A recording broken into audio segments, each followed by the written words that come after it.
Nous vivons à une époque où les nouvelles de Gaza et de Palestine remplissent le monde d'images de destruction, de larmes et de désespoir. Chaque explosion, chaque enfant courant parmi les ruines, chaque mère en pleurs, semble susciter une question que nous portons tous en nous. Pourquoi tant de guerres? Pourquoi ce lieu, si petit sur la carte, est-il devenu le centre de tant de souffrances? Mais ce que beaucoup ignorent, c'est que la Bible parlait déjà de Gaza il y a des milliers d'années. Il ne s'agit pas seulement d'un conflit politique ou territorial, c'est une histoire prophétique écrite bien avant l'existence des empires. Une histoire où chaque larme et chaque combat ont un but. Gaza n'est pas une coïncidence dans le plan de Dieu. C'est un signe, un avertissement et en même temps une promesse. Peut-être ressentez-vous aussi cette lassitude de voir un monde divisé, où la paix semble un rêve inaccessible, où la haine grandit plus vite que l'espoir. Mais au milieu de tant d'obscurité, il y a une vérité que beaucoup ont oubliée. Dieu n'a pas perdu le contrôle. La Bible révèle que Gaza, terre de conflit, fait également partie du plan de Dieu pour la rédemption ultime. Dans cette vidéo, vous découvrirez le destin biblique de Gaza, la vérité sur la Palestine écrite dans la Bible. Ce n'est pas une histoire de politique, mais une histoire de but. Ce n'est pas seulement une histoire de guerre, mais de promesse. Car même dans l'endroit le plus meurtri de la planète, Dieu continue d'écrire son histoire. Une histoire où, finalement, la lumière triomphe des ténèbres et où l'espoir renaît des ruines. Préparez-vous, car ce que vous allez entendre n'expliquera pas seulement ce qui se passe à Gaza, pourrait changer votre façon de voir le monde et la foi pour toujours. Avant que cette histoire choquante ne commence, je vous invite à rester jusqu'à la fin, car ce que vous découvrez aujourd'hui peut changer la façon dont vous voyez tout ce qui se passe au Moyen-Orient. Abonnez-vous à la chaîne. Si vous ne l'avez pas déjà fait, sonnez la cloche et rejoignez-moi dans ce voyage à travers les prophéties bibliques. Préparez-vous, car ce que vous êtes sur le point d'entendre n'est pas seulement de l'histoire et l'accomplissement de la parole de Dieu devant nos yeux. 1. L'origine d'une terre ancienne. Avant que le monde ne connaisse les frontières, les guerres et les divisions entre les peuples, il existait une région baignée par le soleil méditerranéen, fertile et stratégique, appelée Gaza, située à l'extrémité sud-ouest de l'ancien Canaan. Gaza était un carrefour entre les civilisations. Ses routes reliaient l'Égypte à la Syrie et à la Mésopotamie, et ses champs étaient irrigués par les brises marines. Depuis l'Antiquité, cette terre a vu passer des marchands, des caravanes et des armées, mais aussi des prophètes, des rois et des jugements divins. Lorsque la Bible mentionne Gaza pour la première fois, elle le fait avec un air d'avertissement. Dans le livre de Genèse, chapitre 10, on nous parle des descendants de Noé et de la formation des nations après le déluge. Parmi ces peuples se trouvaient les Philistins, qui habiteraient plus tard les côtes de Canaan. Gaza devint l'une de ses 5 principales villes, avec Ashdod, Ashkelon, Gath et Écron. Dès lors, son nom entra dans l'histoire comme symbole de puissance, de fierté et surtout d'opposition au peuple de Dieu. Le Philistin. C'était un peuple puissant, composé de marins et de guerriers, originaire des îles de la mer Égée, réputé pour son habileté au maniement du fer et son organisation militaire. Tandis qu'Israël vivait sous la direction de juges et de prophètes, les Philistins construisaient des murailles, des temples et des armées. Gaza était leur joyau, leur forteresse la plus redoutée, un lieu entouré de murs épais et de tours de guet, où leurs dieux, comme Dagon, étaient vénérés avec ferveur et sacrifice. Dès les premiers temps, Gaza était plus qu'une ville, c'était une frontière spirituelle. Elle représentait la lutte entre la foi en Dieu d'Israël et les idoles des nations environnantes. Et sur cette même terre, où le sable se mêlait au sang et à l'espoir, Dieu commença à écrire une histoire qui traverserait les siècles. Imaginez la Gaza antique, rues pavées, marchés remplis de marchands phéniciens, cris des soldats à l'entraînement, prêtres offrant de l'encens à leur Dieu, et le bruit de la mer s'écrasant contre les murs. C'était un lieu de vie intense, mais aussi de ténèbres spirituelles. Les gens faisaient confiance à leur Dieu païen, ignorant que le vrai Dieu, Le Dieu d'Abraham, d'Isaac et de Jacob observait déjà leurs moindres faits et gestes depuis les cieux.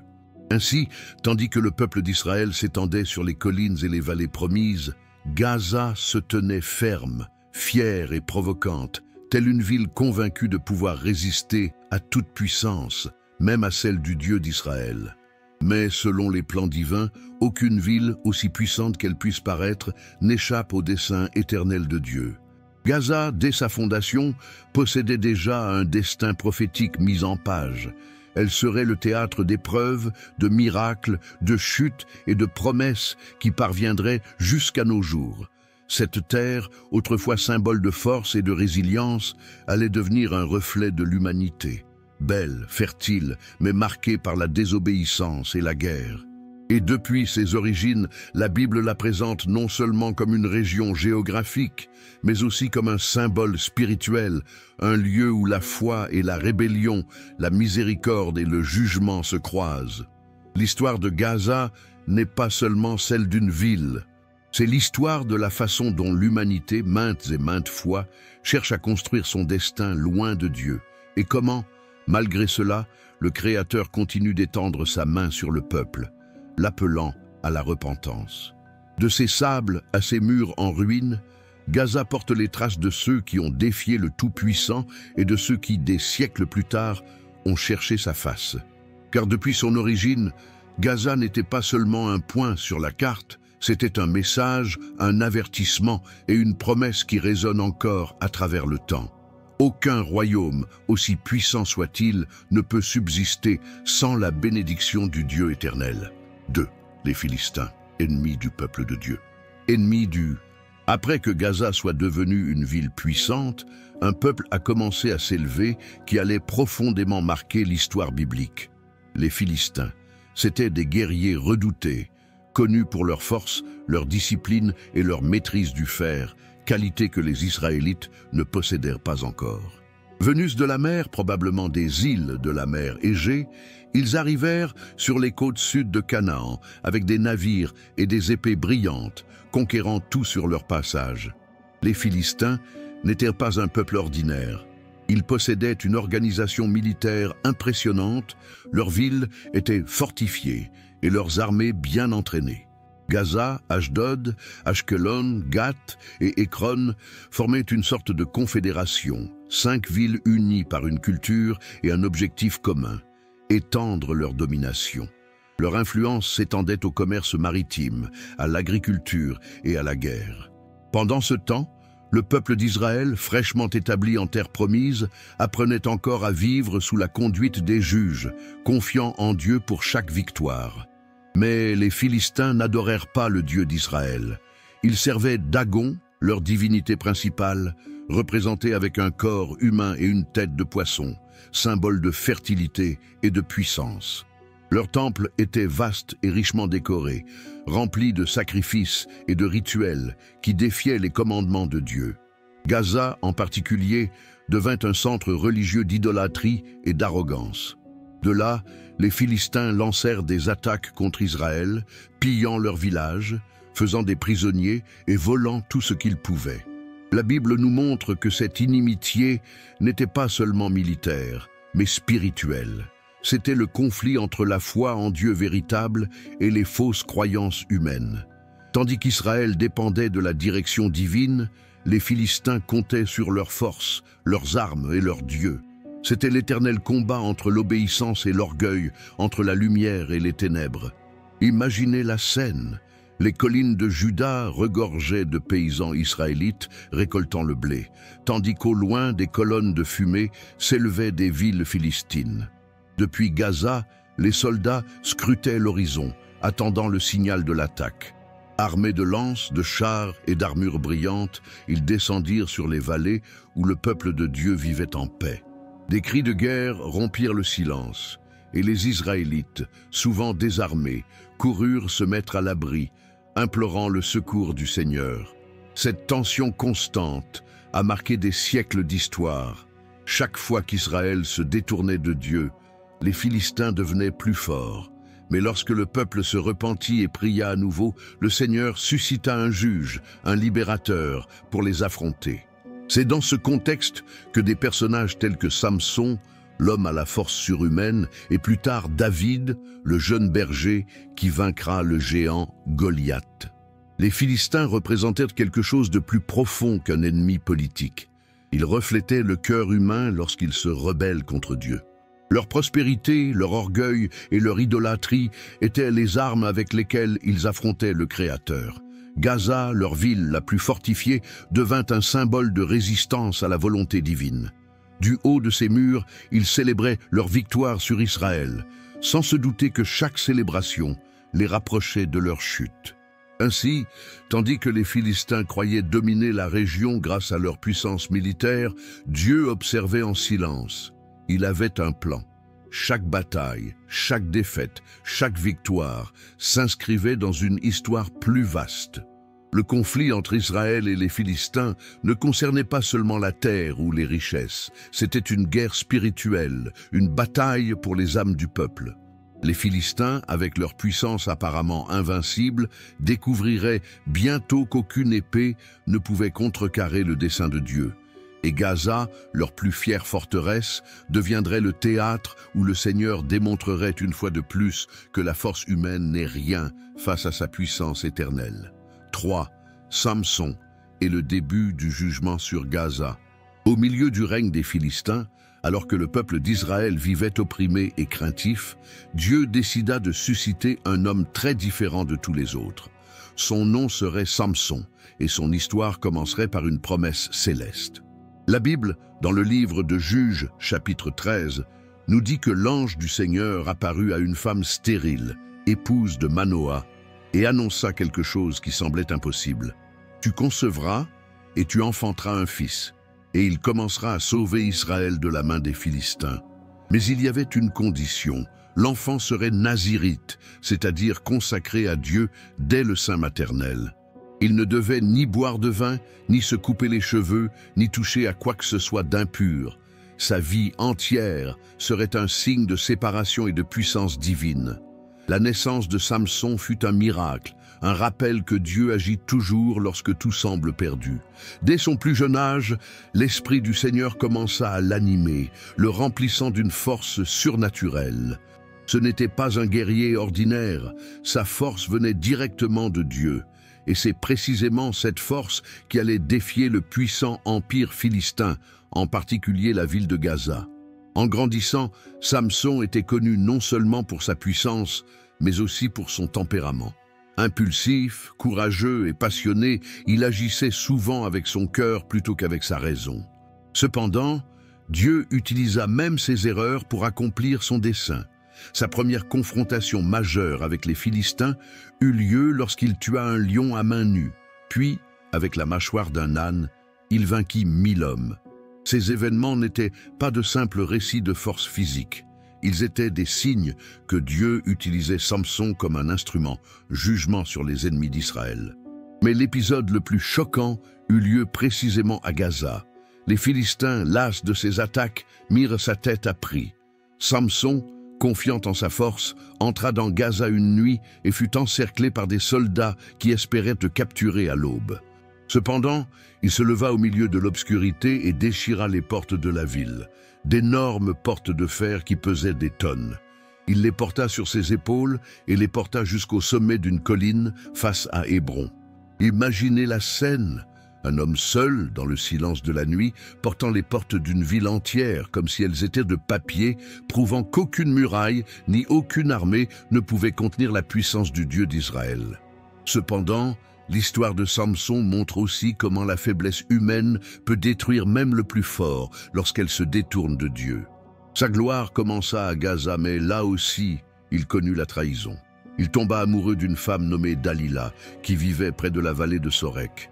Les princes philistins la soudoyèrent pour qu'elle découvre le secret de sa force. Elle essaya encore et encore, jusqu'à ce que finalement, las de son insistance, Samson lui révèle la vérité. « Si tu me coupes les cheveux, je perdrai ma force. » Cette nuit-là, alors qu'il dormait sur les genoux de Dalila, ses cheveux furent coupés et l'Esprit de Dieu le quitta. Les Philistins le capturèrent, lui crevèrent les yeux et l'emmènent prisonnier à Gaza. Là, ils l'enchaînèrent et le forcèrent à tourner la meule comme un esclave. L'homme qui avait autrefois abattu des murs marchait désormais dans les ténèbres, tournant sans fin, se souvenant de chaque erreur, de chaque pas qui s'écartait du chemin de Dieu. Mais le Seigneur n'en avait pas fini avec Samson. Au fil des jours, ses cheveux commencèrent à repousser, et avec eux, sa foi fut restaurée. Un jour, les Philistins organisèrent un grand festin dans le temple de Dagon pour célébrer la défaite de leur ennemi. Plus de 3000 personnes se rassemblèrent pour se moquer de lui. Ils amenèrent Samson, aveugle et affaibli, au temple pour servir de spectacle. Mais dans son cœur, Samson prononça sa dernière prière. « Seigneur Dieu, souviens-toi de moi, fortifie-moi, je t'en prie, juste pour cette fois. » Guidé jusqu'aux piliers principaux du temple, Samson posa les mains dessus et, poussant un cri fracassant, poussa de toutes ses forces. Les piliers cédèrent, le toit s'effondra et le temple de Dagon s'écroula, tuant des milliers de Philistins dans sa chute. Ce fut son dernier acte, mais aussi sa plus grande victoire. À ce moment-là, Gaza est tombé non seulement dans la ruine physique, mais aussi dans la ruine spirituelle. Le peuple qui s'était moqué du Dieu d'Israël fut à nouveau témoin de sa puissance. Samson mourut comme il avait vécu, dans la force et le sacrifice. Mais son histoire laissa un message éternel. Lorsque l'homme se détourne de Dieu, il perd la vue. Mais lorsqu'il s'humilie et crie, même dans sa faiblesse, le Seigneur peut l'utiliser pour accomplir son dessein. Et ainsi Gaza, la ville qui représentait l'arrogance des Philistins, devint un symbole de justice divine. Ce qui a commencé avec la force d'un homme s'est terminé avec le jugement de Dieu sur un peuple qui avait oublié son nom. Si cette histoire vous impacte jusqu'à présent et que vous sentez que quelque chose en vous s'éveille, ne t'arrête pas maintenant. J'aime regarder cette vidéo et partagez-la avec quelqu'un qui a également besoin de comprendre ce qui se passe réellement à Gaza. Souviens-toi, ce que le monde appelle coïncidence, la Bible l'appelle prophétie accomplie. Restez jusqu'à la fin, car ce qui vient ensuite vous le révélera, le but divin derrière tout ce conflit. 4. La chute du temple de Dagon. Le son des tambours résonnait dans les rues de Gaza. Les Philistins célébrèrent avec euphorie ce qu'ils croyaient être la victoire définitive sur leur ennemi le plus redouté, Samson, le juge d'Israël, l'homme qui avait humilié des armées entières par la force de ses mains. La nouvelle de sa capture s'était répandue dans toute la Philistie, et Gaza, la ville qui l'avait vu s'échapper tant de fois, le tenait maintenant enchaîné, aveuglé et vaincu. La foule remplissait les places. L'air sentait le vin, l'encens et la viande rôtie provenant des sacrifices offerts aux Dagon, leur dieu païen. Rires, chants et moqueries se mêlaient dans une atmosphère d'arrogance et de mépris pour le Dieu d'Israël. Au milieu de ce tumulte, Samson fut emmené, traîné par des soldats, ses chaînes cliquetant et la tête baissée. L'homme qui avait autrefois démoli les portes de la ville était maintenant mené par un garçon trébuchant sur les pierres de la route. Au temple de Dagon, la foule attendait avec anxiété. C'était un bâtiment monumental, soutenu par 2 énormes colonnes en son centre, avec des terrasses supérieures, d'où des milliers de personnes observaient le spectacle. Là, au milieu des ombres et des échos de la musique, les chefs philistins se rassemblèrent pour adorer leur Dieu. L'un d'eux leva sa coupe et cria « Notre Dieu a livré entre nos mains Samson, le destructeur de notre peuple. » Le cri fut suivi d'une ovation assourdissante. Hommes, femmes et même enfants se moquaient de celui qui, pendant des années, avait été un symbole de la puissance d'Israël. Samson, le regard vide et le corps épuisé, écoutait chaque rire, chaque moquerie. Mais en lui se cachait quelque chose que les Philistins ne pouvaient voir, une foi renaissante. Il avait passé des mois dans l'obscurité, tournant le moulin comme un esclave, se souvenant de chaque erreur, de chaque écart du chemin divin. Là, dans la solitude et la douleur, Samson avait appris ce que la force seule ne pouvait lui apprendre, que la vraie puissance ne réside pas dans les muscles, mais dans un cœur qui met sa confiance en Dieu. Les Philistins, sans le savoir, préparaient le terrain pour leur propre jugement. Lorsque Samson demanda à être emmené au temple, ils le placèrent entre les deux piliers principaux pour le divertir. Ils se moquèrent de lui, le bousculèrent et crachèrent sur lui. Mais en silence, l'homme de Dieu prononça sa dernière prière. D'une voix tremblante, mais d'une âme ferme, il dit « Seigneur Jéhovah, souviens-toi de moi. Ô Dieu, redonnons-moi la force, afin que je puisse maintenant me venger des Philistins pour mes yeux. » Personne n'entendit cette prière, mais le ciel, lui, l'entendit. À cet instant, l'Esprit de Dieu descendit de nouveau sur lui. Samson respira profondément, sentant une force sacrée s'allumer dans sa poitrine, une force qui n'était pas la sienne, mais celle du même Dieu qui ne l'avait jamais abandonné. Les mains tendues, il toucha les colonnes. Il sentit le froid de la pierre sous ses doigts et le léger tremblement de son corps.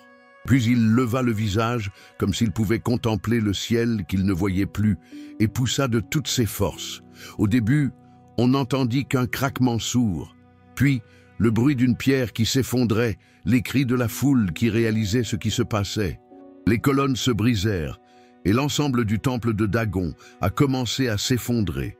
Le rugissement était si fort qu'il a résonné dans tout Gaza. En quelques secondes, les rires se sont transformés en cris de terreur, l'encens en fumée et les chants en gémissements. Des milliers de Philistins périrent ce jour-là, dont les plus hauts dirigeants du pays. Le sol trembla, les murs s'écroulèrent, et le temple, orgueil des ennemis de Dieu, fut réduit en poussière et en ruine. Au cœur de cet effondrement, au milieu des décombres, se tenait Samson, l'homme qui avait commencé sa vie par un miracle et l'avait achevé par un sacrifice. La Bible dit, dans Juges 16:30, « Il se prosterna lourdement, et la maison s'écroula sur les chefs et sur tout le peuple qui s'y trouvait. Il y eut plus de morts à sa mort qu'il n'en avait tué durant sa vie. » Ce fut l'acte ultime d'un homme qui, malgré sa faiblesse, choisit de faire à nouveau confiance à Dieu. Son corps fut recueilli par ses proches, qui l'ensevelirent entre Tsoréa et Eshtaol, dans le tombeau de son père Manoah. Ainsi prit fin l'histoire de Samson, le juge le plus énigmatique d'Israël, l'homme qui, par sa vie et sa mort, démontra que la miséricorde de Dieu peut briller même parmi les ruines.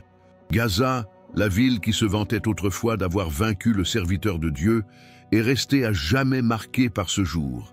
Ses temples effondrés et ses rues poussiéreuses sont devenus un souvenir éternel. Aucun Dieu créé par des mains humaines ne peut résister à la puissance du Dieu vivant. Depuis lors, Gaza n'a plus jamais été la même. Son histoire est à jamais liée au nom de Samson, le Naziréen d'Israël, l'homme qui, jusque dans ses derniers jours, a accompli la mission pour laquelle il avait été envoyé, pour montrer que le Dieu d'Israël est le seul à gouverner toutes les nations. 5. David et les guerres contre les Philistins. Après la mort de Samson, les Philistins continuèrent d'être une épine dans le cœur d'Israël. Malgré leur défaite, ils conservèrent leur puissance militaire, leur ville fortifiée et leur esprit guerrier. Gaza, avec ses hautes murailles et sa position stratégique en bord de mer, demeura le symbole de la fierté philistine. Mais Dieu n'avait pas oublié son peuple et préparait un autre libérateur, un jeune berger de Bethléem nommé David. David n'était pas un guerrier au début de son histoire. C'était un garçon simple, aux mains calleuses, à force de garder les moutons et au cœur sensible, qui composait des psaumes en contemplant le ciel étoilé. Mais sa foi était plus grande que n'importe quelle armée. Quand le prophète Samuel l'a oint comme futur roi d'Israël, l'Esprit du Seigneur est venu sur lui avec puissance, et à partir de ce jour-là, plus rien n'a été comme avant. La menace philistine s'intensifia. Leurs armées traversèrent les vallées et leurs géants défièrent le peuple de Dieu. Lors d'un de ces affrontements, un homme immense revêtu de bronze surgit du camp philistin et lança un défi qui ébranla tous les Israélites. Goliath du Cou, l'une des 5 cités philistines, le champion de son peuple. D'une voix tonitruante, il cria « Ne suis-je pas le Philistin, et vous n'êtes pas serviteur de Saül? Choisissez un homme qui viendra m'attaquer. S'il peut me combattre et me tuer, nous serons vos serviteurs, mais si je le vains et le tue, vous serez nos serviteurs. » Pendant 40 jours, il répéta ces paroles, se moquant de l'armée israélite. Personne n'osa l'affronter, jusqu'à l'apparition de David. Ce jeune berger ne vit pas un géant, mais un homme qui osait défier le Dieu vivant. Fronde à la main et d'une foi inébranlable, il marcha vers le champ de bataille. Les Philistins rirent à la vue d'un garçon sans armure ni épée, mais David éleva la voix et déclara « Vous venez à moi avec l'épée, la lance et le javelot, mais moi, je viens à vous au nom de l'Éternel des armées, du Dieu de l'armée d'Israël, que vous avez insulté. » D'un seul mouvement, il lança la pierre avec sa fronde, et elle se logea dans le front du géant. Goliath tomba à terre, et David, courant vers lui, saisit son épée et lui coupa la tête. L'armée philistine, qui se moquait quelques secondes auparavant, s'enfuit, terrifiée. Cette victoire changea l'histoire. Israël reprit courage, et les Philistins comprirent que le Dieu d'Israël n'avait pas oublié son peuple. Au fil des années, David devint roi et sous son règne, les Philistins furent vaincus à maintes reprises. Samuel 5, 17, 25. La Bible raconte comment, lorsque les Philistins apprirent que David avait été oint roi, ils marchèrent de nouveau contre lui. David ne se précipita pas, il rechercha la direction du Seigneur. « Dois-je affronter les Philistins? Les livreras-tu entre mes mains ?» demanda-t-il. Et Dieu lui dit, « Va, car je livrerai certainement les Philistins entre tes mains. » Dans la vallée des Réphaïm, l'armée d'Israël avança et David la vainquit. Cette victoire fut si importante que David baptisa ce lieu Baal-Pérazim, ce qui signifie « le Seigneur jaillit comme un courant d'eau », car c'était la victoire, rapide, puissante et imparable. Les Philistins s'enfuirent, abandonnant leurs idoles, et David ordonna de les brûler, démontrant ainsi que seul Jéhovah devait être adoré. Mais les ennemis ne renoncèrent pas. Ils attaquèrent de nouveau, et David consulta de nouveau le Seigneur. Dieu lui donna une autre stratégie. Il ne devait pas les affronter de front, mais les encercler et attendre le bruit des pas à la cime des baumiers. Lorsqu'il entendrait ce bruit, cela signifierait que le Seigneur marchait devant lui au combat. David obéit, et lorsque le vent commença à remuer les branches, il comprit que Dieu était là. Il avança, et les Philistins furent à nouveau vaincus. Gaza, Asdod, Ashkelon, Écron et Gath, les 5 villes philistines, tombèrent l'une après l'autre. Gaza, en particulier, perdit sa puissance militaire et son orgueil. L'époque de sa domination était révolue. Dieu avait tenu parole. Ce que Samson avait commencé par son sacrifice, David l'acheva par son obéissance et sa foi. Mais ces batailles n'étaient pas que des victoires militaires. Elles étaient des leçons spirituelles. Chaque guerre représentait le combat entre la confiance en Dieu et l'orgueil humain. Les Philistins faisaient confiance à leur Dieu et à leurs armes. David faisait confiance à la voix du Seigneur. C'est pourquoi, chaque fois que David consultait Dieu avant d'agir, il en sortait victorieux. Le message est clair et intemporel. La force ne garantit pas la victoire, mais la foi, oui. Gaza et les autres villes philistines apprirent que le Dieu d'Israël défend non seulement son peuple, mais aussi il renverse les empires lorsqu'il défie son pouvoir.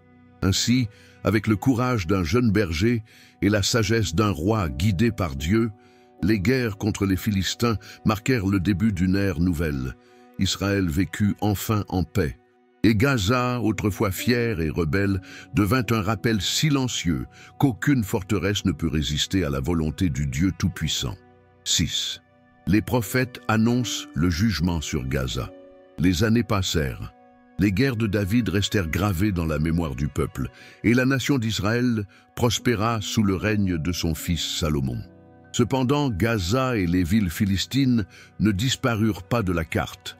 Bien qu'affaiblies, elles continuèrent d'exister, préservant leur orgueil et leur idolâtrie.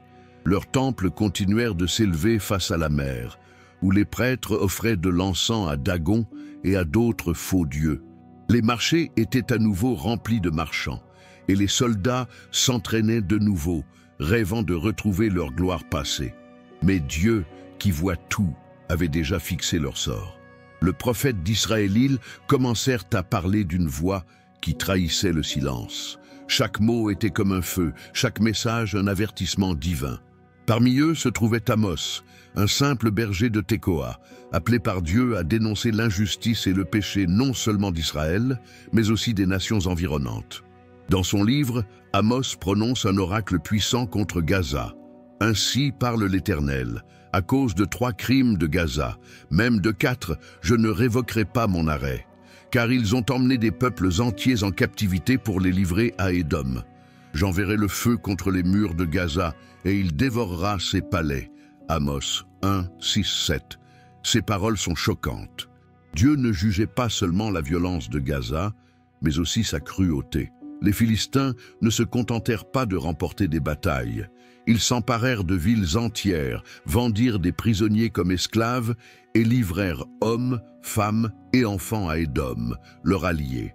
Ils agissaient ainsi sans compassion, par ambition et par vengeance. C'était une société qui avait perdu toute sensibilité humaine. Amos, inspiré par l'Esprit, leur rappela que le Seigneur ne néglige pas la méchanceté. La justice divine ne s'arrête ni au mur ni au trône. Chaque larme versée, chaque innocent vendu, chaque acte d'orgueil serait jugé. Et bien que les villes philistines semblaient en sécurité derrière leurs fortifications, le feu du jugement divin approchait. Il n'était pas le seul prophète à parler. Des années plus tard, Sophoniïl a également élevé la voix et annoncé « Car Gaza sera abandonnée et Ascalon sera dévasté, Asdod sera pillé en plein midi et Écron sera déraciné. » Et au Sophonie 2,4, imaginez ces paroles résonnant aux oreilles des habitants de Gaza. Elles résonnèrent comme le tonnerre dans le désert, rappelant que le pouvoir humain a des limites, mais pas la parole de Dieu. Les prophètes ne parlaient pas par haine, mais par amour. C'étaient des avertissements, des occasions de repentance, mais Gaza, endurci par son orgueil, n'écouta pas. Le prophète aussi Zacharie, des siècles plus tard, a prophétisé quelque chose de similaire. Gaza sera dans une grande tristesse, Écron aussi, car son espérance sera déçue. Le roi de Gaza périra et Ascalon ne sera plus habité. Zacharie 9, 5. Ces prophéties n'étaient ni fortuites ni exagérées. Chacune s'inscrivait dans un plan divin parfaitement élaboré. Gaza, autrefois symbole de force et de résistance face à Israël, allait devenir le symbole du jugement divin contre l'orgueil. Les prophètes ont décrit en détail ce qui allait arriver. Les villes seraient envahies, leurs murailles démolies, leurs temples incendiés et leurs rois disparaîtraient. Les paroles d'Amos, de Sophonie et de Zacharie se sont accomplies précisément lorsqu'empires étrangers, d'abord les Assyriens, puis les Babyloniens, arrivèrent et détruisirent tout sur leur passage. Gaza, autrefois prospère et redoutée, fut réduite en ruine. Mais au cœur de ce jugement se trouvait aussi un message d'espoir. Les prophètes nous rappelaient sans cesse que le dessein de Dieu n'était pas la destruction pour elle-même, mais la correction. Il ne cherche pas à anéantir les nations, mais à les amener à la repentance. Gaza avait été maintes fois averti. Son péché n'était pas seulement contre Israël, mais contre le Dieu même de l'univers.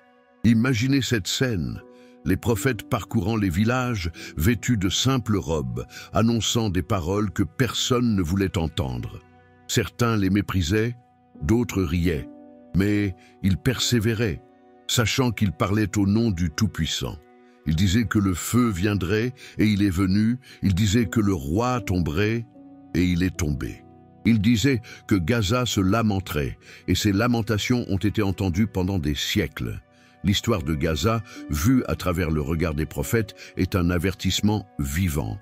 Elle montre comment Dieu accorde du temps, des opportunités, mais aussi comment le moment du jugement survient lorsque le cœur de l'homme refuse de changer. Ainsi, tandis qu'Israël apprenait de dures leçons d'obéissance, Gaza est devenu un exemple de ce qui arrive lorsqu'une nation choisit l'orgueil plutôt que l'humilité, la guerre plutôt que la paix et les idoles plutôt que le vrai Dieu. Et bien que la poussière recouvre ses rues et que ses palais soient en ruine, la voix des prophètes résonne encore, nous rappelant que Dieu est patient, mais aussi juste, et qu'aucune nation, aussi puissante soit-elle, ne peut résister lorsqu'elle défie la volonté du Créateur. 7. La prophétie de Zacharie et son accomplissement historique. Le passage du temps n'a pas éteint l'écho des prophéties. Même après les paroles d'Amos et de Sophonie, la voix de Dieu a résonné à nouveau, cette fois par l'intermédiaire du prophète Zacharie, qui vécut des siècles plus tard, alors qu'Israël commençait à se relever de l'exil babylonien. C'était une époque de reconstruction, d'espoir, mais aussi d'avertissement. Dieu, par l'intermédiaire de Zacharie, s'adressait non seulement à son peuple, mais aussi aux nations qui avaient été des instruments de destruction, et parmi elles, une fois de plus, se trouvait Gaza. Dans son livre, Zacharie écrit avec une clarté prophétique. Gaza sera dans une grande tristesse, Écron aussi, car son espérance sera déçue. Le roi de Gaza périra, et Ascalon ne sera plus habité. Zacharie 9:5. Ces mots n'étaient pas de simples métaphores. Ils étaient un jugement direct du ciel, un décret de justice divine. Gaza, la ville fière qui avait si souvent été symbole de rébellion, allait subir son jugement. Le prophète annonçait non seulement sa chute, mais en détaillait aussi les conséquences. Son roi mourrait, son peuple serait en deuil, et la ville serait désertée. Imaginez un instant cette scène. Gaza, avec ses rues animées, son commerce dynamique et son atmosphère de puissance, serait un jour plongé dans le silence. Les temples seraient vides, les autels de Dagon s'écrouleraient, les murs réduits en ruines. C'était l'accomplissement d'une prophétie prononcée des siècles plus tôt par plusieurs prophètes, mais Zacharie confirmait maintenant son imminence. Et c'est ce qui arriva. L'histoire rapporte qu'en l'an 332 avait ce J.C., un jeune conquérant déterminé et craint par le monde entier, s'avança vers la région. Alexandre le Grand Son armé avait vaincu les Perses et marchait maintenant vers l'Égypte. Les villes de Philistie se trouvaient sur leur chemin et Gaza était l'une d'elles. Lorsqu'Alexandre arriva devant ses remparts, Gaza refusa de se rendre. Le gouverneur de la ville, Bâtisse, confiant dans la solidité des remparts et sa position élevée, défia le plus puissant conquérant de son temps. Il croyait que, comme dans l'Antiquité, Gaza pouvait tenir. Mais il ignorait qu'il accomplissait involontairement la parole de Zacharie. Le roi de Gaza périra.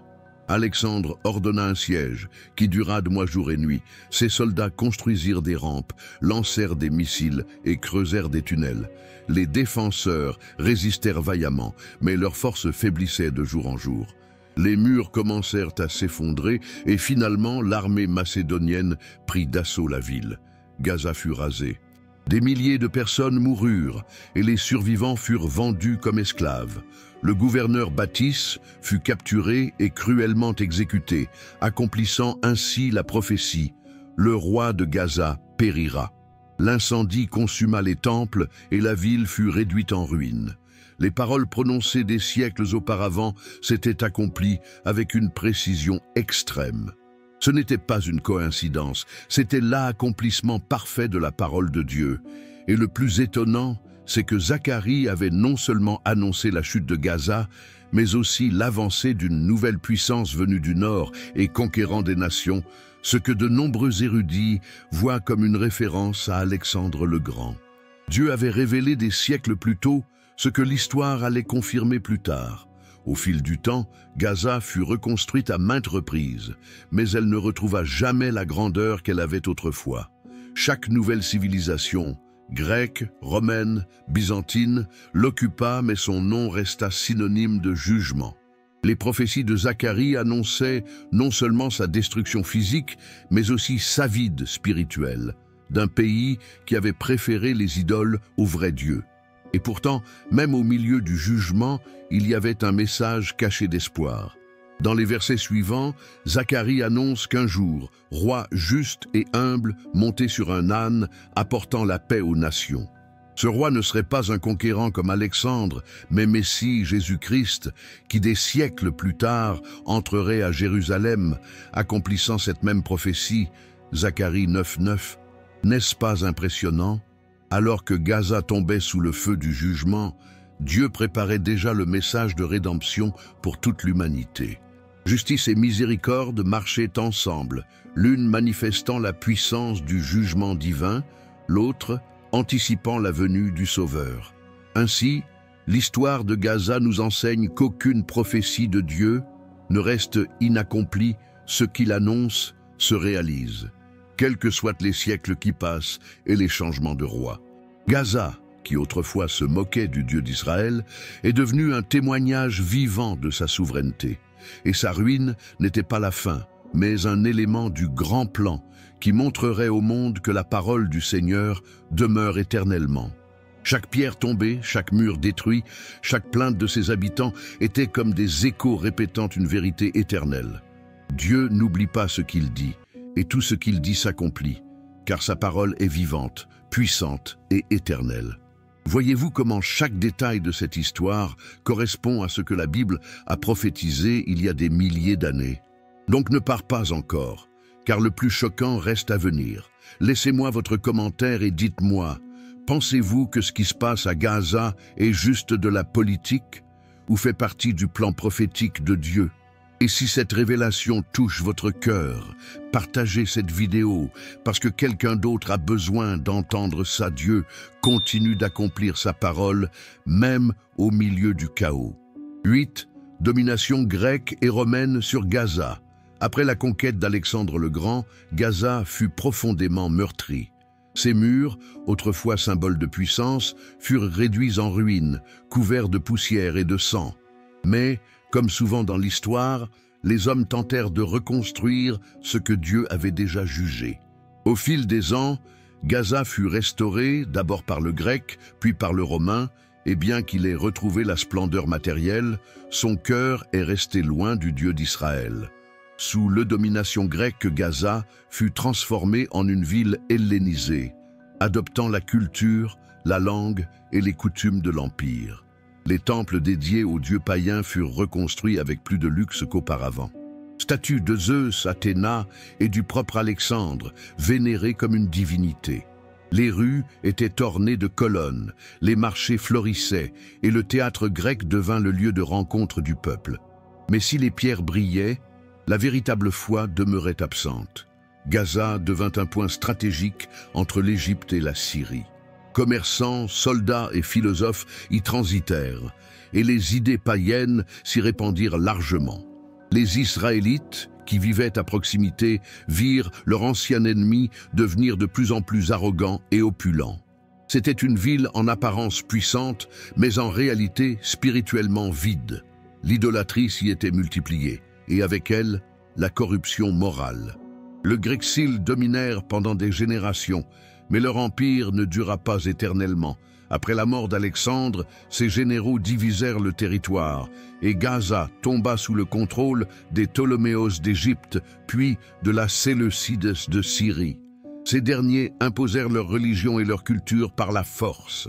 Le culte du Dieu d'Israël était interdit et chacun était tenu de participer à des sacrifices aux dieux grecs. La résistance juive, menée plus tard par les Maccabées, a marqué une nouvelle étape de lutte, et Gaza est devenu une fois de plus le théâtre de guerres sanglantes. Des textes historiques racontent que pendant la rébellion des Maccabées, Gaza fut à nouveau attaquée et détruite.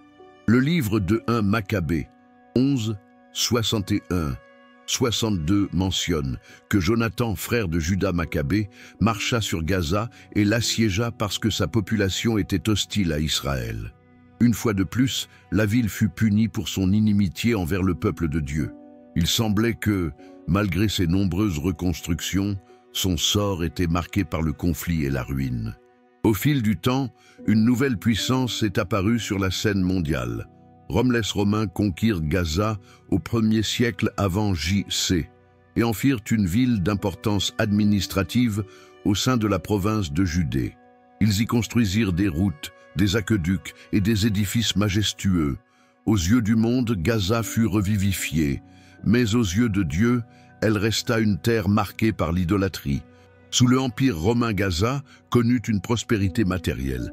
C'était un important centre commercial et un point de connexion entre le désert et la mer. Mais sa population était profondément attachée au paganisme. Les temples de Marne, le dieu principal de la ville, étaient des lieux de sacrifice et de célébration extravagantes. Les historiens romains décrivent Gaza comme une ville fière, réfractaire à tout ce qui touchait à la foi en Dieu d'Israël. C'est précisément à cette époque que le message de l'Évangile commença à se répandre dans le monde entier. Tandis que les apôtres prêchaient la bonne nouvelle de Jésus, Gaza restait attaché à ses anciens dieux. Bien que proche de Jérusalem et de la Samarie, où le Saint-Esprit agissait puissamment, les habitants de Gaza restaient endurcis. C'était comme si les sables du désert s'étaient infiltrés dans leurs âmes, desséchés toute graine de foi. Le contraste était saisissant. Tandis que les villes du Nord connaissaient conversion, miracles et essor du christianisme, Gaza devenait un bastion de résistance spirituelle. Son orgueil demeurait le même qu'au temps de Samson, celui-là même que les prophètes avaient dénoncé. Désormais, sous la splendeur du marbre romain, elle dissimulait la même arrogance qui l'avait condamnée des siècles auparavant. Mais l'Évangile, comme la brise marine, commença à se rapprocher lentement d'elle. Dans le livre de l'Acte des Apôtres, acte 8, 26, un épisode surprenant est évoqué. Un ange du Seigneur lui a parlé Philippe, l'un des premiers évangélistes, et lui dit « Lève-toi et va vers le sud, sur la route qui descend de Jérusalem à Gaza, qui est déserte. » Ce détail est puissant, qui est un désert. Il faisait référence non seulement au lieu physique, mais aussi à l'état spirituel de Gaza. C'était une terre aride, un cœur aride. Mais sur cette même route, Philippe rencontra un responsable éthiopien, un homme en quête de Dieu. Là, dans la solitude du désert de Gaza, une rencontre divine eut lieu. Philippe lui expliqua les Écritures, lui parla de Jésus, et l'homme fut baptisé. Ce moment fut comme une étincelle allumée dans le sable. Le message du salut avait traversé Gaza. Bien que la ville ne se soit pas immédiatement convertie, cet épisode était un signe prophétique. Dieu montra que sa grâce pouvait atteindre même les endroits les plus hostiles, les plus arides et les plus rebelles. Sous les Romains, Gaza perdura plusieurs siècles, mais sa résistance à l'Évangile l'amènera une fois de plus à l'oubli. Tremblements de terre, guerres et disparition d'empires la réduiront en ruine. La ville, qui se vantait autrefois de tout posséder, restera finalement dans les mémoires pour ses ruines et ses avertissements prophétiques. L'histoire de Gaza, sous la domination grecque et romaine, n'est pas seulement un récit politique. C'est une leçon spirituelle qui traverse les siècles. Il montre comment les empires changent, les rois meurent et les cultures disparaissent, mais la parole de Dieu demeure ferme. Gaza a eu de nombreuses occasions de se tourner vers Dieu, mais à chaque fois, elle a choisi l'orgueil, le pouvoir et l'idolâtrie. Et ainsi, son histoire a été écrite non seulement dans les livres des hommes, mais aussi dans les pages de la Bible, comme un témoignage que la désobéissance conduit à la ruine, mais l'humilité peut apporter la rédemption. Gaza avait été averti à maintes reprises.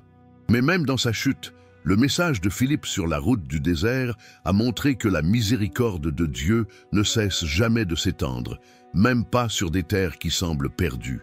9. Gaza au temps de Jésus. Lorsque Jésus traversait les terres d'Israël, le monde avait changé, mais Gaza, elle, était toujours là, témoin silencieux du passage des siècles.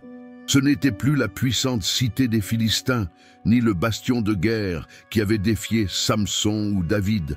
Elle était désormais sous la domination du vaste empire romain qui contrôlait le territoire allant de l'Afrique du Nord aux confins de l'Asie. Gaza était une ville reconstruite, ornée de colonnes de marbre, de rues pavées et de temples dédiés aux dieux de Rome. Cependant, son cœur spirituel restait vide. À l'époque de Jésus, Gaza faisait partie de la province de Judée, bien que sa population fût majoritairement païenne, c'est-à-dire non juive. Elle était entourée par le désert à l'est et la mer Méditerranée à l'ouest. C'était un point de passage vital entre l'Égypte et la Syrie, une voie de passage pour les caravanes commerciales, les soldats, les voyageurs et les pèlerins. De loin, ces murs blancs brillaient sous le soleil de midi, mais en y regardant de plus près, on percevait le mélange de cultures et de croyances qui dominaient la ville. Romains, Grecs, Arabes et quelques Juifs y vivaient sous la surveillance constante de César. Contrairement à Jérusalem, où les pharisiens discutaient de la loi et où le temple était le centre de la vie religieuse, à Gaza, l'atmosphère était complètement différente. C'était une ville d'idolâtrie. Commerce et plaisir, les Romains avaient construit un grand temple dédié au dieu Marne, qu'ils appelaient le protecteur de Gaza. Les fêtes païennes étaient courantes. Processions, sacrifices, banquets et concours remplissaient les places. Aux yeux d'un juif, Gaza était un symbole de paganisme et d'orgueil, bien loin des voies divines. Bien que les évangiles ne mentionnent pas directement l'entrée de Jésus à Gaza, cette région faisait partie du paysage spirituel de son époque. Le message du Christ s'adressait également aux terres où régnaient les ténèbres. Lorsque Jésus prêchait dans les synagogues de Galilée et parcourait la Samarie et la Judée, sa voix résonnait au-delà des frontières visibles. Son appel à la repentance et à la foi ne s'adressait pas seulement à Israël, mais à tous les peuples, même ceux plongés dans l'idolâtrie comme Gaza. Jésus a dit « La lumière est venue dans le monde, mais les hommes ont préféré les ténèbres à la lumière. » Jean 3, 19. Cette phrase décrit parfaitement ce que Gaza représentait à cette époque. Une terre où la lumière de Dieu ne semblait pas pénétrer, mais qui restait néanmoins sous son regard. Tandis que Jésus parcourait les villages voisins, comme Bethléem, Jéricho et Jérusalem, le message du royaume des cieux commença à se répandre. Les miracles, les guérisons, les paraboles, tout indiquait une vérité plus profonde. Le Messie était venu non seulement pour Israël, mais aussi pour toutes les nations hètes, même si Gaza n'était pas témoin direct de ses pas. Les routes commerciales qui la reliaient à Jérusalem et à l'Égypte véhiculaient des rumeurs sur ce prophète qui guérissait les malades et parlait avec une autorité divine. Imaginez les marchands revenant de Jérusalem avec des histoires incroyables. « Il y a en Galilée un homme qui rend la vue aux aveugles », disaient certains. « Il multipliait les pains et les poissons », d'autres. On dit même qu'il a ressuscité un mort nommé Lazare. Les rumeurs atteignirent Gaza, suscitant curiosité, scepticisme et même peur chez ceux qui restaient attachés aux idoles. Mais la chose la plus étonnante s'est produite peu après la résurrection de Jésus. Lorsque le Saint-Esprit est descendu sur les disciples à Jérusalem le jour de Pentecôte, le message de l'Évangile commença à se propager avec une force irrésistible. De Jérusalem, les apôtres et les évangélistes partirent pour la Samarie, la Galilée et les régions côtières. C'est alors que Philippe, l'un des 7 diacres, fut envoyé par le Saint-Esprit sur la route qui descendait de Jérusalem à Gaza.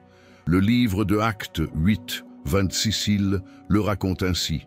Un ange du Seigneur parla à Philippe et dit « Lève-toi et va vers le midi, sur le chemin qui descend de Jérusalem à Gaza, qui est désert. » Cette instruction divine n'était pas fortuite. Dieu nous rappelait que son message devait atteindre même les endroits les plus arides, tant physiquement que spirituellement. Sur ce chemin, Philippe rencontra un responsable éthiopien, un homme important au service de la reine Candace. Cet homme revenait de Jérusalem, où il était allé prier, et lisait le livre du prophète Isaïe sans en comprendre le sens. Philippe s'est approché et lui a demandé « Comprenez-vous ce que vous lisez ?» L'Éthiopien répondit « Et comment puis-je comprendre si personne ne m'enseigne ?» Alors Philippe, partant de ce passage, lui expliqua que les Écritures parlaient de Christ, le Messie venu au monde pour sauver tous les hommes. L'Éthiopien crut et, trouvant de l'eau en chemin, demanda le baptême. Là, sous le soleil brûlant du désert de Gaza, une vie a été transformée. Cette rencontre était plus qu'une histoire de conversion.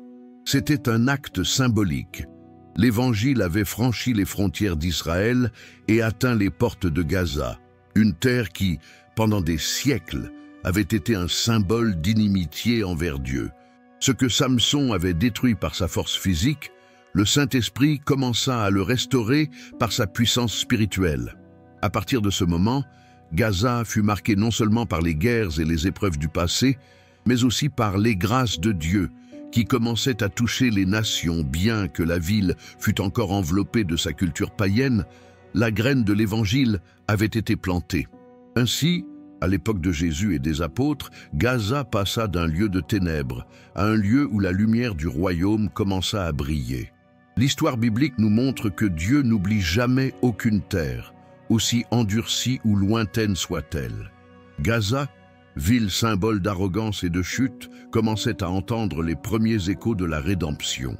Car lorsque Dieu décide d'étendre sa miséricorde, ni le désert, ni l'idolâtrie, ni des siècles de rébellion ne peuvent l'arrêter. La puissance de sa grâce. 10. L'expansion de l'Évangile et la transformation de la région. Après la résurrection de Jésus, le monde a changé radicalement. Ce qui avait commencé dans une petite nation du Moyen-Orient allait devenir une révolution spirituelle, transcendant les frontières, les langues et les cultures. Gospel, la bonne nouvelle que le Christ avait vaincu la mort et offert le salut à tous les hommes, commença à se répandre comme un feu allumé par le vent du Saint-Esprit. Et parmi les nombreux chemins empruntés par cette lumière, l'un d'eux passait directement par Gaza, une terre marquée par la guerre, l'idolâtrie et la souffrance, mais aussi par la promesse de la rédemption. L'histoire biblique nous amène au livre de Actes des Apôtres, chapitre 8, où un homme nommé Philippe, l'un des premiers disciples du Christ, fut envoyé par le Saint-Esprit pour une mission mystérieuse.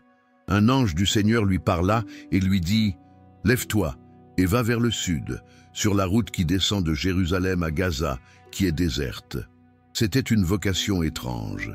Gaza, à cette époque, était une région aride et solitaire, traversée par des routes commerciales que peu osaient emprunter seuls. Mais Philippe n'hésita pas. Il obéit à la voix de Dieu et commença son voyage. Sur cette route poussiéreuse, entre collines et dunes à perte de vue, il allait vivre l'un des moments les plus marquants de toute l'expansion du christianisme. Au milieu du voyage, Philippe aperçut au loin une élégante calèche, gardée par des gardes. À l'intérieur se trouvait un responsable éthiopien, un homme important au service de la reine Candace d'Éthiopie. La Bible nous dit que cet homme était allé à Jérusalem pour adorer Dieu, ce qui révèle qu'il était un chercheur sincère de la vérité, quelqu'un qui, bien que n'étant pas membre d'Israël, avait faim spirituellement. Tandis que le char avançait lentement, l'Éthiopien lut à haute voix un passage du prophète Isaïe, mais n'en comprit pas le sens. Philippe, guidé par l'Esprit, s'approcha et demanda respectueusement « Comprenez-vous ce que vous lisez ?» L'homme répondit « Et comment puis-je comprendre si personne ne me l'explique ?» Il l'invita alors à monter dans la voiture et s'engagea une conversation qui allait changer sa vie à jamais. Le passage que l'Éthiopien lisait était Isaïe 53, qui parle du serviteur de Dieu souffrant. Il a été mené comme une brebis à l'abattoir, comme un agneau muet devant celui qui le tond. Il n'a pas ouvert la bouche. Philippe a expliqué que ces mots faisaient référence à Christ, venu au monde pour porter le péché de l'humanité, crucifié, mort et ressuscité le troisième jour pour donner la vie éternelle à tous ceux qui croiraient en lui. À chaque mot, le cœur de l'Éthiopien brûlait de feu. Il comprenait enfin ce que son âme cherchait depuis longtemps. La vérité de Dieu ne se trouvait pas dans les rituels ou les temples, mais en Christ, le Fils du Dieu vivant. Alors qu'ils continuaient sur la route du désert, ils aperçurent un petit étang, une source, chose inhabituelle dans la région. L'Éthiopien dit alors « Voici de l'eau, qu'est-ce qui m'empêche d'être baptisé ?» Philippe descendit avec lui dans l'eau et là, au milieu du silence du désert, le baptisa au nom de Jésus. Lorsqu'il fut ressorti de l'eau, l'Esprit du Seigneur emporta Philippe loin de leurs yeux, et l'Éthiopien, rempli de joie, continua son chemin, emportant avec lui sa foi nouvellement découverte. Ce moment était plus qu'une conversion individuelle. C'était le début de l'accomplissement d'une promesse, que l'Évangile atteindrait les extrémités de la terre. De cette rencontre sur la route de Gaza, la parole de Dieu a parcouru le cœur de l'Afrique, et l'Éthiopien est devenu l'un des premiers porteurs du message chrétien hors du territoire d'Israël. Gaza, symbole de rébellion et de conflit depuis des siècles, s'est ainsi transformé en Union Point de départ de l'expansion spirituelle. Imaginez la scène, le soleil couchant sur les dunes, le bruit de l'eau qui coule dans l'étang, et un homme étranger, vêtu de beaux vêtements, agenouillé dans le sable, les larmes aux yeux, comprenant pour la première fois que Dieu n'est pas exclusif à un seul peuple, mais qu'il est le Père de tous ceux qui croient en lui. Telle est l'image de la grâce en action. L'histoire de Philippe et de l'Éthiopien marque non seulement la transformation d'une vie, mais aussi le début d'une ère nouvelle. Gaza, la route du désert, devient chemin du salut, qui était autrefois un symbole de sécheresse spirituelle, devient aujourd'hui une terre de sens. Là où il n'y avait que des ruines, une eau vive jaillit. Cet événement revêt une profonde signification spirituelle. Dieu a précisément choisi cette route, la route de Gaza, pour démontrer que son évangile n'a pas de frontières, peu importe le passé, la culture ou la nation. Son amour atteint même les terres les plus sèches, les cœurs les plus durs et les peuples les plus éloignés. À partir de ce jour, le message du Christ continua de se répandre partout, en Samarie, en Syrie, en Asie mineure et enfin jusqu'aux confins du monde connu. Les apôtres prêchèrent, les disciples évangélisèrent et des milliers de personnes crurent en Jésus. Gaza resta à jamais marqué comme le lieu où la parole vivante de Dieu a commencé à guérir une région blessée par des siècles de guerre et de péché. Ainsi, l'histoire commencée par le jugement de Gaza se transforme progressivement en une histoire de rédemption. Car même là où règnent les ténèbres, Dieu peut allumer une lumière. Même dans le désert, il peut faire couler des fleuves. Et la même route où Samson avait été emprisonné des siècles auparavant est devenue celle où un homme libre a trouvé la vie éternelle. C'est la puissance de l'Évangile. Transforme ce qui est perdu en espérance et ce qui était ruine en témoignage. Gaza, autrefois symbole d'inimitié avec Dieu, est devenu un signe de son infinie miséricorde et le début d'une nouvelle ère de foi qui atteindrait toute l'humanité. 11. Gaza à travers les siècles. Après cette rencontre décisive entre Philippe et l'Éthiopien sur la route menant à Gaza, les siècles poursuivirent leur cours et avec eux, l'histoire de cette région continua de s'écrire comme une longue chaîne de reconstruction, de guerre, de conquête et d'espoir qui allait et venait, telles les vagues de la mer s'écrasant sur son rivage. Gaza, cette terre où Samson avait autrefois renversé le temple de Dagon, où David avait combattu les Philistins et où les prophètes avaient annoncé le jugement, demeura une scène où les desseins de Dieu et l'histoire des hommes étaient étroitement liés. Au fil du temps, Gaza est passé d'un empire à l'autre, d'un drapeau à l'autre, mais a toujours conservé son identité de point stratégique, tant politiquement que spirituellement. Empire romain s'est imposé comme une ville importante du sud de la Palestine, reliant les routes commerciales entre l'Égypte, la Syrie et Jérusalem. Cependant, la splendeur matérielle n'était pas synonyme de paix intérieure. Malgré les progrès, le cœur de la ville restait divisé. Certains embrassaient la foi chrétienne, tandis que d'autres persistaient dans les anciens cultes païens. Avec l'expansion de l'achristianisme au cours des siècles suivants, surtout après la proclamation de la liberté religieuse par l'empereur Constantin au XIVe siècle, Gaza devint un champ de bataille spirituelle. Nombre de ces temples furent fermés et les premières églises chrétiennes commencèrent à s'élever. Les fidèles prêchèrent avec passion et peu à peu, la lumière de l'Évangile perça les ténèbres de son passé. Cependant, les défenseurs du paganisme opposèrent une forte résistance. Des documents anciens font état de révoltes, de persécutions et de conflits sanglants entre chrétiens et idolâtres. L'un des épisodes les plus célèbres s'est produit l'année 401 après J.C., lorsque l'évêque Porphyre de Gaza, homme de foi et de prière, fut envoyé par Dieu dans cette ville pour éradiquer l'idolâtrie qui persistait. Porphyre dut faire face à des années d'opposition. Les temples restèrent actifs, les sacrifices continuèrent et les prêtres païens refusèrent d'abandonner. Mais l'évêque ne se découragea pas. Par le jeûne, la prière et la persévérance, il demanda l'aide de l'empereur.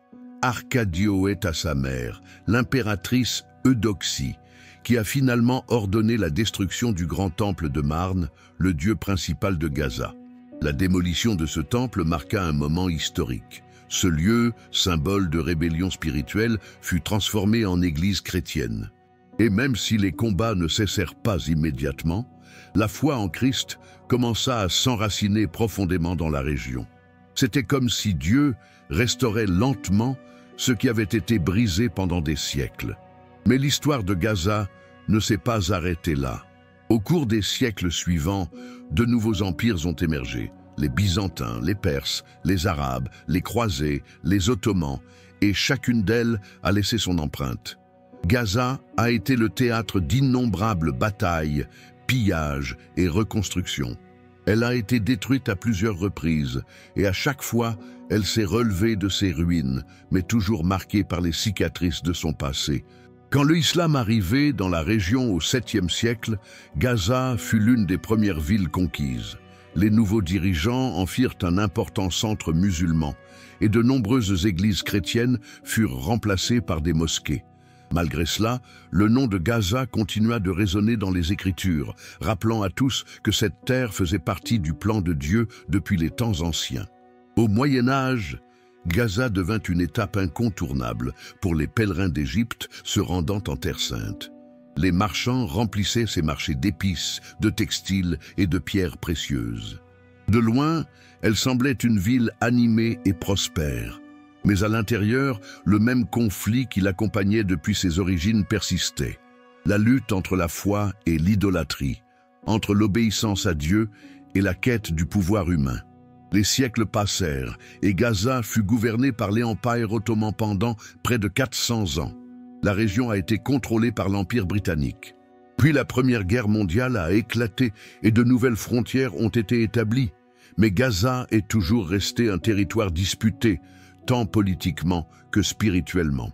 Au fil des siècles, chaque civilisation qui a foulé ces terres a tenté d'y laisser son empreinte. Les Philistins ont bâti leurs forteresses, les Grecs ont érigé leurs temples, les Romains leurs routes, les Arabes leurs mosquées, les chrétiens leurs églises. Cependant, le message des prophètes a continué de s'accomplir, génération après génération. Gaza est resté le reflet de la condition humaine. Un peuple qui aspire à la paix, mais la perd si souvent à cause de son orgueil. Et pourtant, au milieu des ruines, au milieu des changements de pouvoir et des guerres sans fin, Dieu n'a jamais quitté cette terre des yeux. Gaza était, et reste, un rappel que sa parole est éternelle, que l'histoire n'est pas écrite au hasard, mais sous sa souveraineté. En parcourant la région aujourd'hui, que ce soit parmi les ruines antiques ou dans les rues modernes grouillantes de vie et de conflits, on sent que chaque pierre porte en elle des échos des temps bibliques. Gaza a vu passer des héros, des prophètes, des rois et des conquérants, mais aussi la grâce de Dieu, qui revient toujours toucher des lieux oubliés. Ainsi, à travers les siècles, Gaza reste un témoin vivant de la vérité biblique. Aucune nation ne peut tenir bon si elle oublie son Créateur.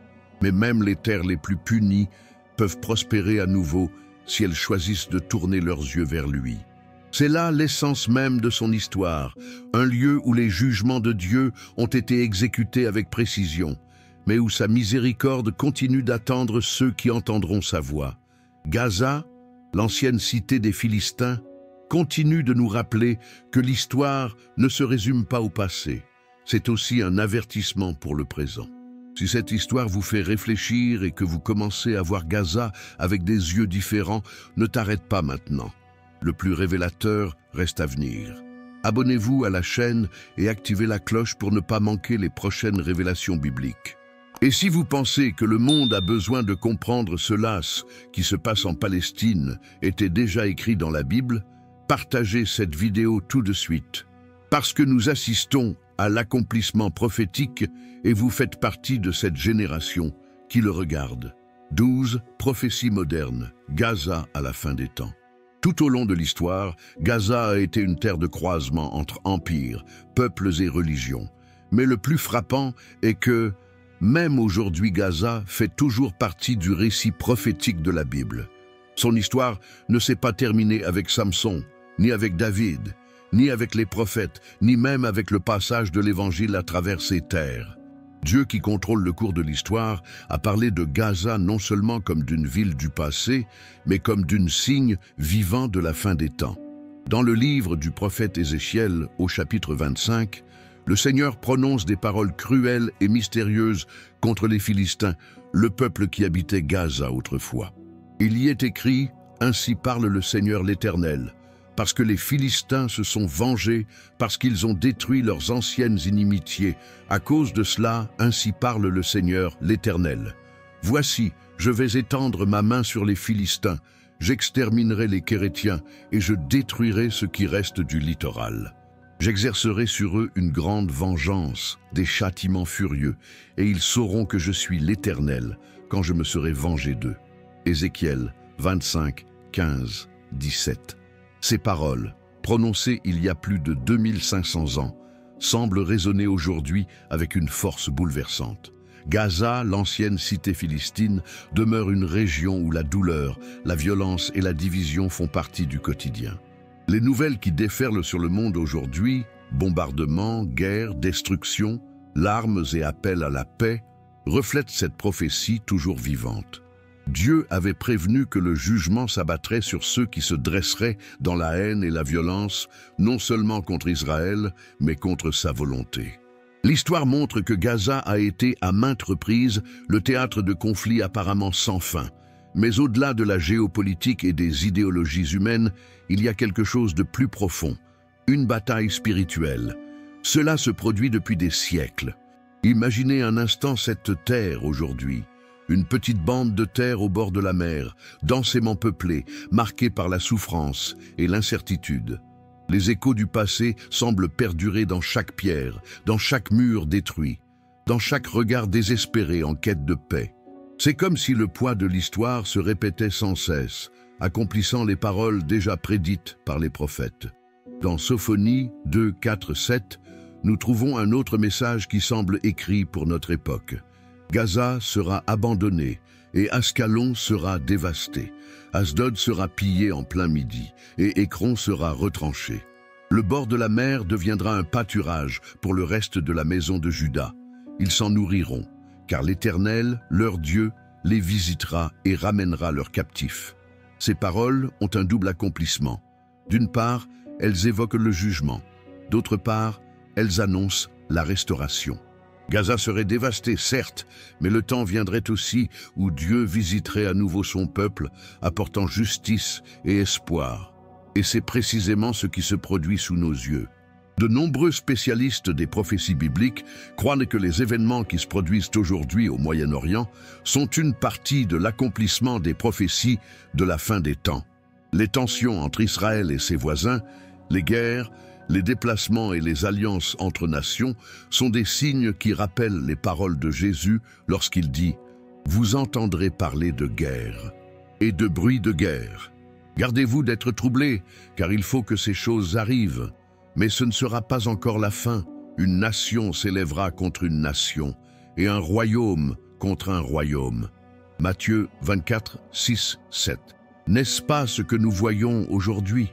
Gaza, une terre autrefois symbole d'idolâtrie et de conflit, est redevenue épicentre de la douleur et de l'attention du monde.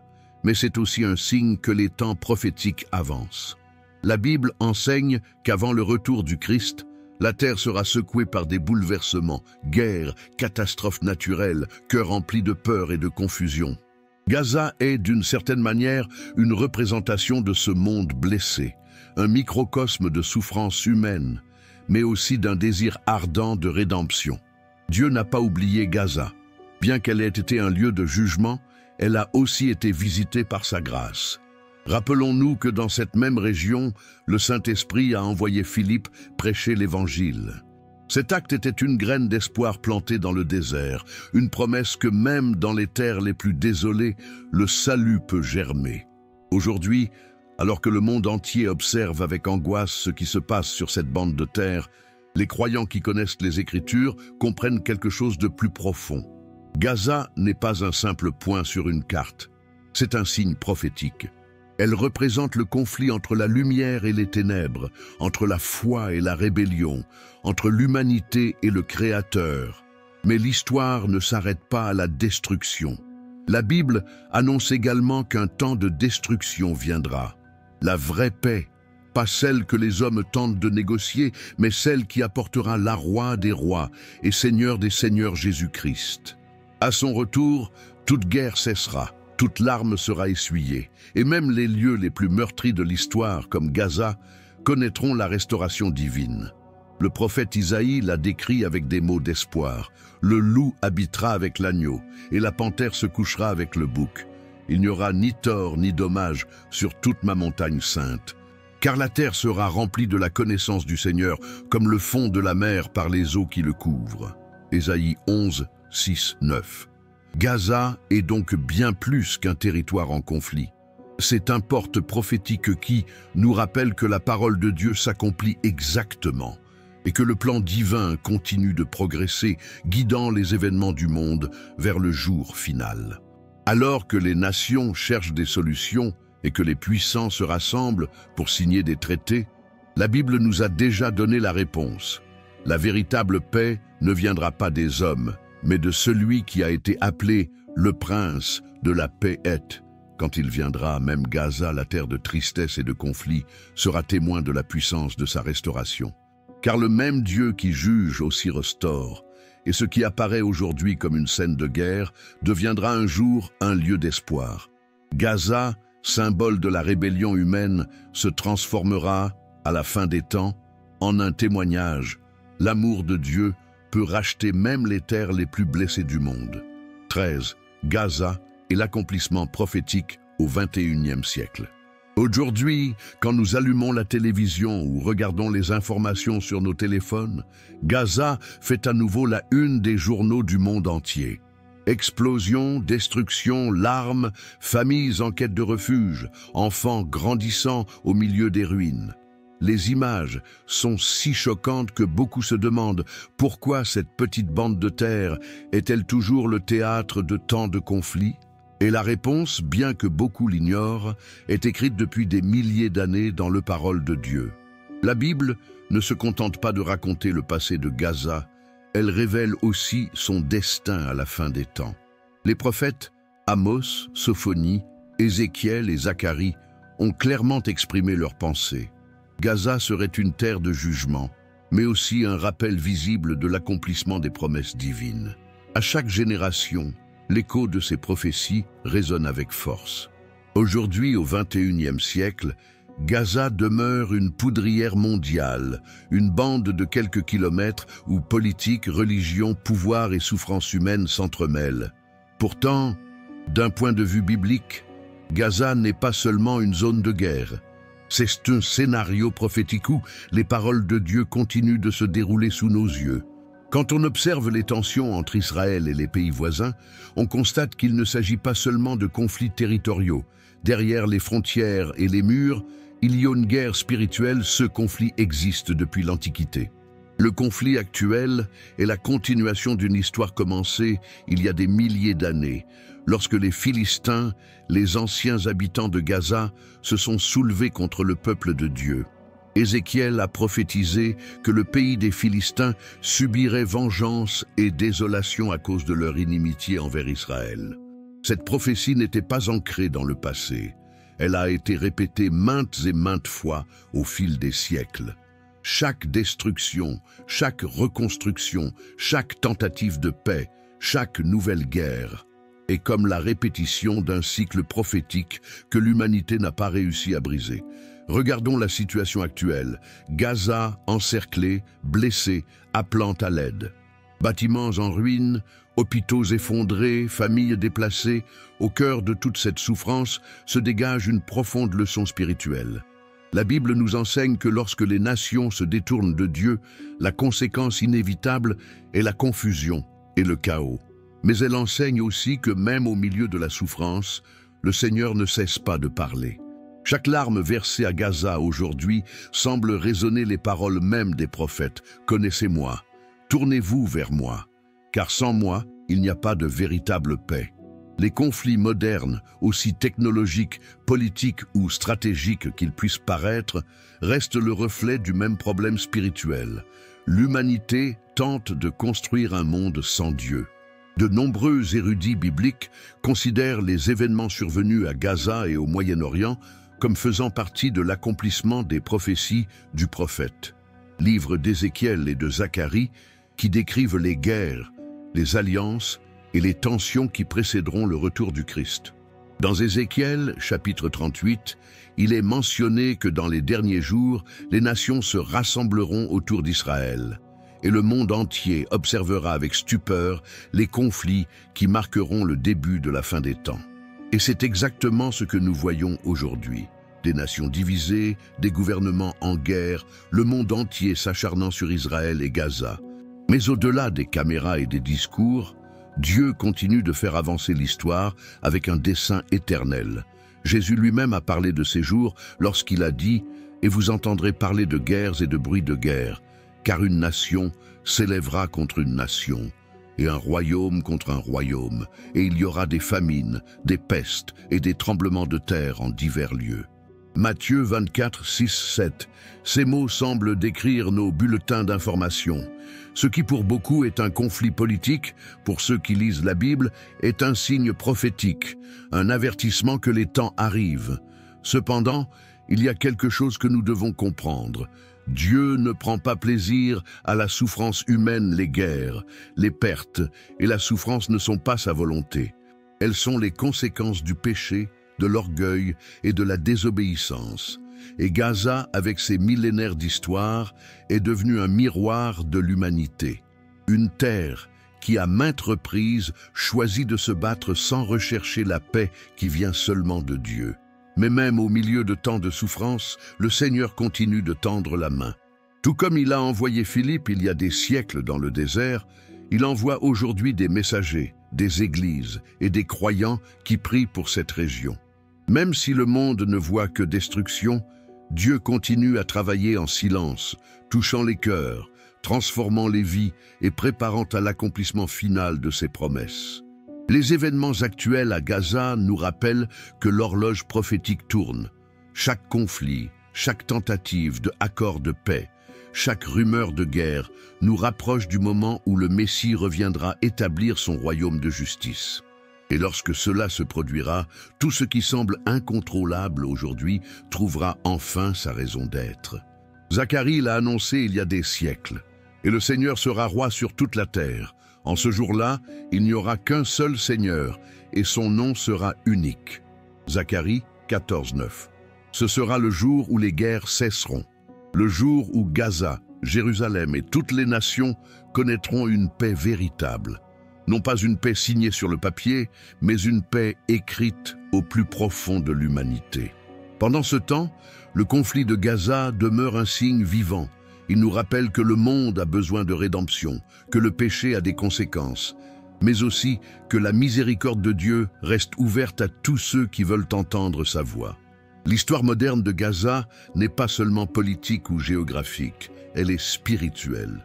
C'est une prophétie qui s'accomplit sous nos yeux, un appel à comprendre que les Écritures ne sont pas un livre ancien, mais une lettre vivante qui explique le présent et annonce l'avenir.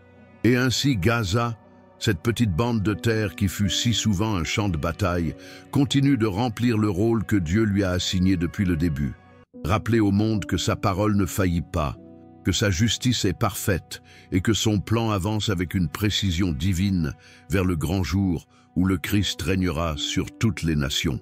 Car même si Gaza est aujourd'hui un symbole de douleur, un jour ce sera un symbole de restauration, lorsque chaque larme sera essuyée et que la paix de Dieu couvrira la terre, tout comme les eaux couvrent la mer. 14. Le message spirituel derrière le conflit. Pour vraiment comprendre l'histoire de Gaza, il ne suffit pas de se pencher sur les guerres, les armées ou les traités de paix. Il y a quelque chose de bien plus profond, invisible à l'œil nu, mais évident pour ceux qui connaissent la parole de Dieu. Derrière les chars et les frontières, derrière les discours et les ruines, il y a une bataille spirituelle, une lutte qui a commencé non pas il y a des décennies, mais il y a des milliers d'années. La confrontation entre la lumière et les ténèbres, entre l'obéissance à Dieu et la rébellion du cœur humain. Depuis l'Antiquité, Gaza est un symbole d'orgueil, de résistance à la volonté divine et aussi de souffrance humaine. C'est là que les Philistins ont défié le peuple de Dieu, que Samson, aveuglé et humilié, a fini par détruire le temple de Dagon, que les prophètes ont annoncé des jugements qui se sont accomplis avec précision. Mais si nous regardons au-delà de l'histoire, ce que nous découvrons est le reflet de ce qui se passe en chacun de nous. Une lutte constante entre suivre Dieu ou suivre son propre ego.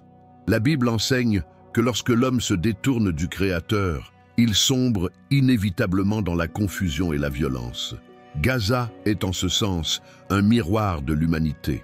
Elle représente un monde qui cherche à construire son avenir sans Dieu, persuadé que la paix peut être obtenue par les armes, la politique ou le pouvoir.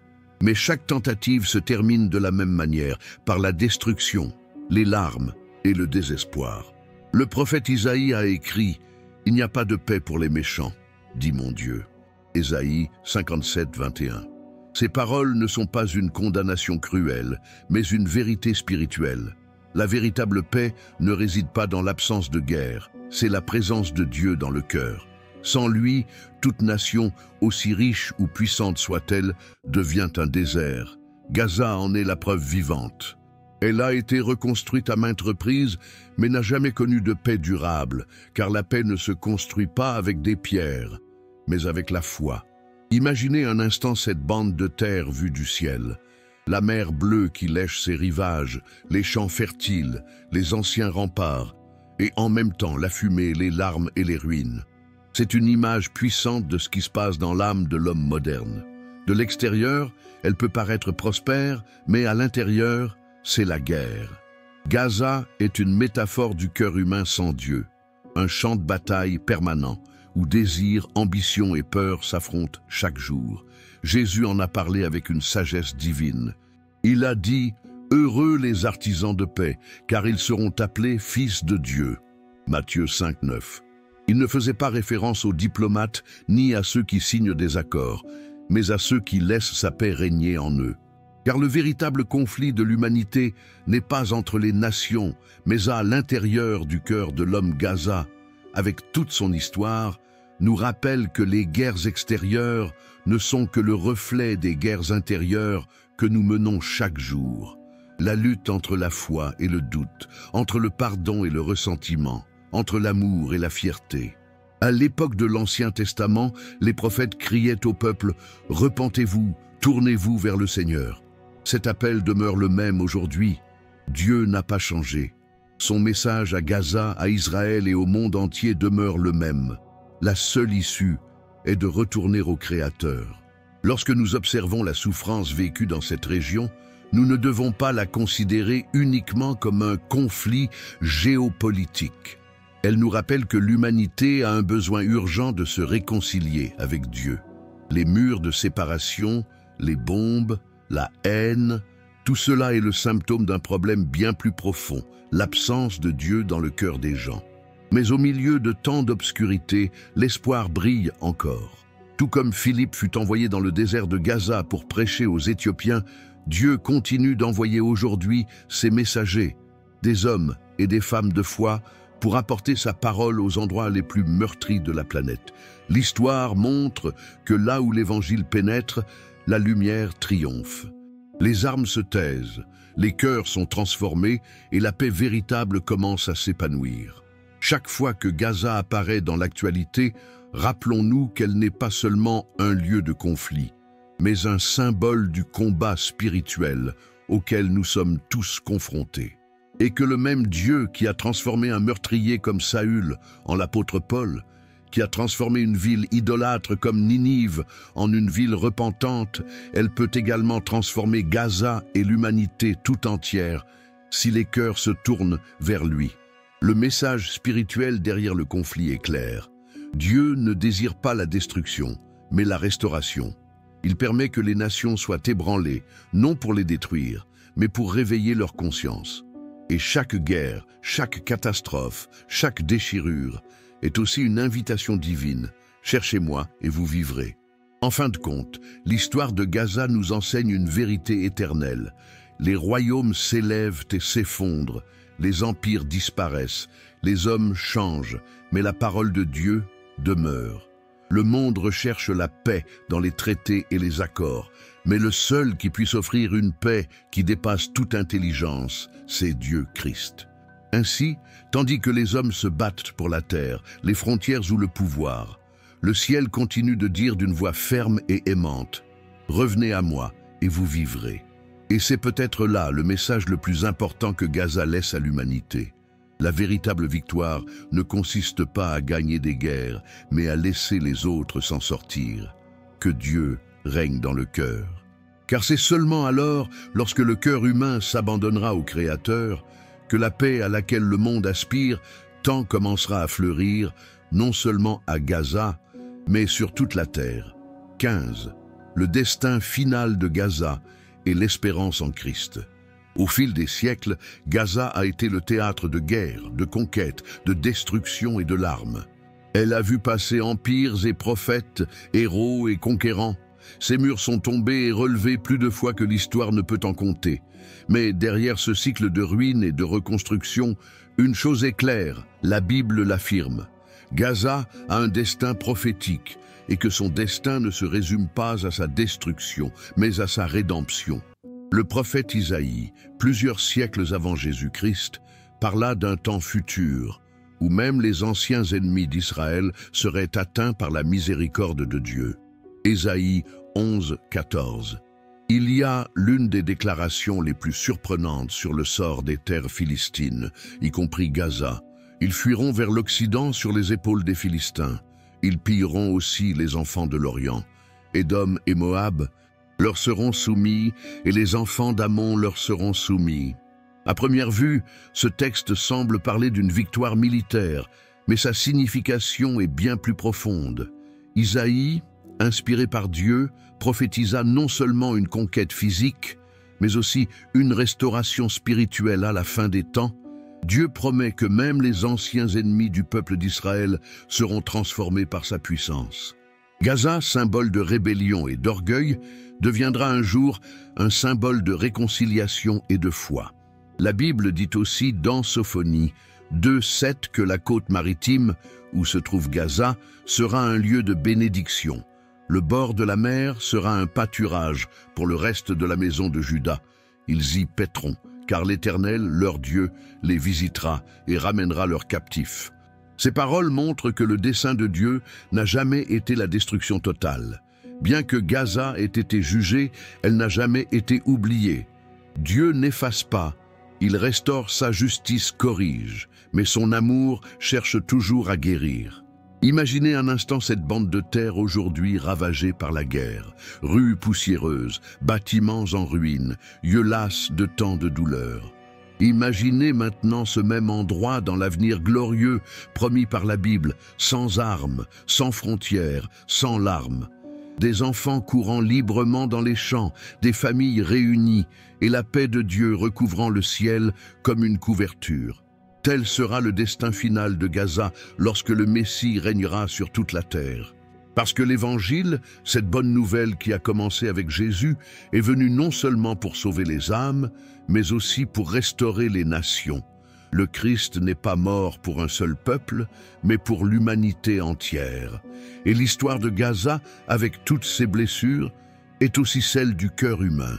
Brisé, endurci par le péché, mais toujours aimé de Dieu. Dans le livre de Faits, lorsque Philippe fut envoyé sur la route du désert menant à Gaza et baptisa le fonctionnaire éthiopien, une semence spirituelle fut plantée dans cette région. C'était le signe que, bien que Gaza fût une terre d'idolâtrie, le message du Christ y était déjà passé. Cette semence, peut-être enfouie sous les sables du temps, fait partie du plan divin qui se poursuit encore. La promesse finale est claire. Dieu fera toutes choses nouvelles. Comme il est écrit dans Apocalypse 21, 4, 5, « Dieu essuiera toute larme de leurs yeux, et la mort ne sera plus. Et il n'y aura plus ni deuil, ni cri, ni douleur, car les premières choses ont disparu. » Et celui qui était assis sur le trône dit, « Voici, je fais toutes choses nouvelles. » Quand ce jour viendra, Gaza ne restera plus dans les mémoires pour ses guerres et ses ruines, mais comme une terre transformée par la gloire de Dieu.